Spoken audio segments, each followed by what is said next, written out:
पाची हंडी फुलूया. आयोजक श्री रवींद्र फाटक. स्थळ संकल्प चौक, रघुनाथ नगर, ठाणे पश्चिम. दिनांक 16 ऑगस्ट 2025. वेळ सकाळी 10 ते रात्री 10.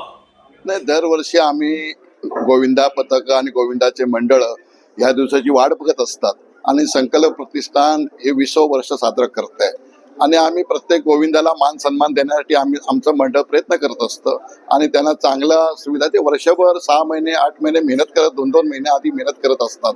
जे गोविंदा छोटे गोविंदा असतील मोठे गोविंदा असतील आणि त्याच्या पाठी ते मेहनत करत असतात. त्यांचा काहीतरी उद्या 16 तारीखला त्याचा परफॉर्मन्स म्हणजे त्यांचा आता समजा त्याने 2 महिने 3 महिन्याची मेहनत केली आहे. त्या मेहनतीला चीज देण्यासाठी आम्ही संकल्प प्रतिष्ठानच्या माध्यमातून मोठा कार्यक्रम आयोजित केला जातो, दहीहंडी उत्सव. त्याच्यामध्ये त्यांचा मान सन्मान झाला पाहिजे. ते प्रत्येक जण आपलं दरवर्षीप्रमाणे येऊन आपला जेवढे थर 7 थर असतील 8 थर असतील 9 थर असतील लावायचा प्रयत्न करतो. बघा, विश्वविक्रम करणाऱ्याला आम्ही 21 लाखाचं प्राईज देणार आहे भीमारमध्ये आणि ठाण्यामध्ये सर्वप्रथम जो 9 थर लावेल त्याला आम्ही 11 लाखाचं प्राईज आहे आणि बाकी 8 थर असतील 7 थर असतील 7. त्याचबरोबर खास महिलांसाठी पण बक्षिसं ठेवली आहेत. 3 हंड्या ठेवल्या आहेत.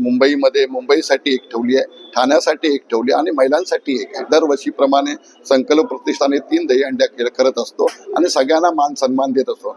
दरवर्षी 200 ते 250-300 गोविंदा इथे सहभागी होत असतात आणि सगळ्यांना आम्ही प्रयत्न करतो सगळ्यांना बक्षिसं मिळावी, सगळ्यांना त्यांचा मान सन्मान व्हावा. आमच्या मंडळाचं वैशिष्ट्य असल्यामुळे प्रत्येक गोविंदाला मान सन्मान वर्षी मला वाटतं गेल्या वर्षीपासून आपले हास्यजत्राची टीम अमीर अडकड आणि त्यांच्या सर्व टीम गेल्या वर्षापर्यंत त्यांचं 2रं वर्ष आहे.